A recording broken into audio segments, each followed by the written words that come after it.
ফুটন্ত গরম পানিতে এই সামুদ্রিক মাছ, আমরা যেটি কাঁকড়া বলে জানি, সেটি ফ্রাই করা হচ্ছে।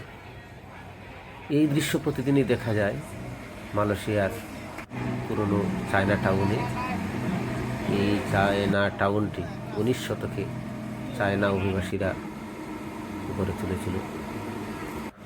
সন্ধ্যার পর স্ট্রিট ফুডের জনপ্রিয় এই মার্কেটে অনেক ধরনের সামুদ্রিক মাছ ফ্রাই করে বিক্রি করা হয় এবং চাইনিজরা এর পাশাপাশি যারা পৃথিবীর বিভিন্ন খাদ্য বৈচিত্র্যের সঙ্গে পরিচিত, তারাও এর স্বাদ নিতে ভুল করে না।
সন্ধ্যার পর এই চায়না মার্কেটে পৃথিবীর বিভিন্ন দেশের পর্যটকদের আসতে দেখা যায়।